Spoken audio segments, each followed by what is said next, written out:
Chers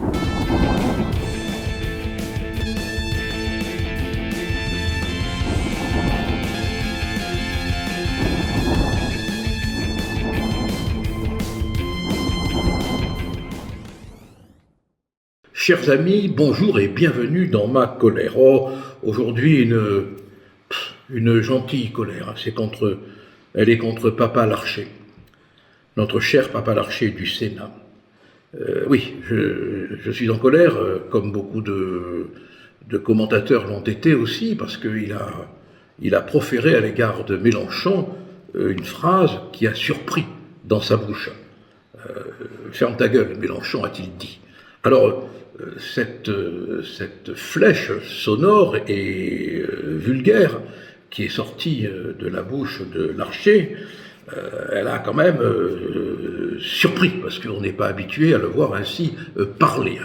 Alors, il a lui-même, du reste, quand on le voit, été étonné de son audace. On a l'impression que d'un seul coup, sa fierté virile l'a surprise, comme s'il était étonné d'avoir dit ce qu'il a pu dire. Voilà, bon.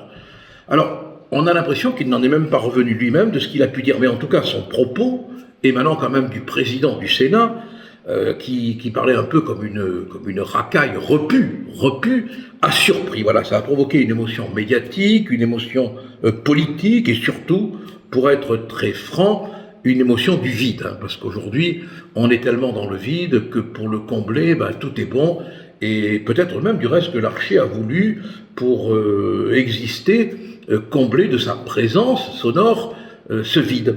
Alors, une telle parole est-elle permise dans la bouche du troisième personnage de l'État? Voilà la question qui a quand même provoqué des débats un peu partout, de LCI à BFM, en passant par CNews et compagnie. Même Véran, le grand ébéniste de la langue de bois, a été interrogé sur les propos gueulards du président du Sénat. Alors qu'est-ce qu'il a répondu, Véran? Mais d'abord, sachant pourquoi le président du Sénat a eu cette colère. Parce que Mélenchon a jeté, il faut le reconnaître, dans un de ses vomis, Ruth Elkrief, en pâture aux chiens de l'islamisme radical. Écoutez ce qu'a dit Mélenchon, ça vaut la peine quand même d'être répété, pour qu'on puisse comprendre la réaction du président du Sénat. Si on n'injurie pas les musulmans, dit-il, cette fanatique s'indigne, il parle de Ruth Elkrief, elle réduit toute la vie politique à son mépris des musulmans. Non mais, c'est lui mettre véritablement une cible dans le dos, c'est la désigner à la vindicte de tous les extrémistes. Du reste, elle a bénéficié d'une protection policière.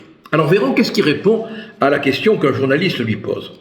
D'abord, il parle de valeur d'exemple, ce qui veut dire que le président du Sénat n'a pas été très exemplaire.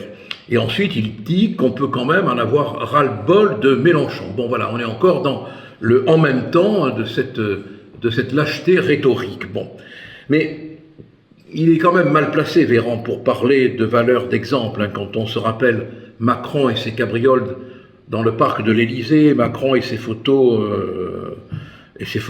comment pourrais-je dire, érogènes. Là où il y a de l'érogène, il n'y a pas de plaisir. Et puis ces balles quand même déglinguées qu'on a pu voir à l'Élysée. Oui, voilà, on en est là. Moi je dis qu'un président du Sénat, il ne peut pas s'abaisser à jouer les Barthès de rue et les fiers à bras, mous quand même des mots. Non, il ne peut pas, sauf s'il veut à tout prix faire ce qu'on appelle une punchline. Alors non, on ne mélenchonise pas la vie politique. Faire du Mélenchon, ce n'est pas répondre à Mélenchon, même s'il est avec Zemmour et Hidalgo la personnalité la plus impopulaire. Cela veut dire qu'on est en train de sombrer véritablement dans une ambiance délétère de violence. Oui, il règne une atmosphère d'invective, d'intolérance, de violence.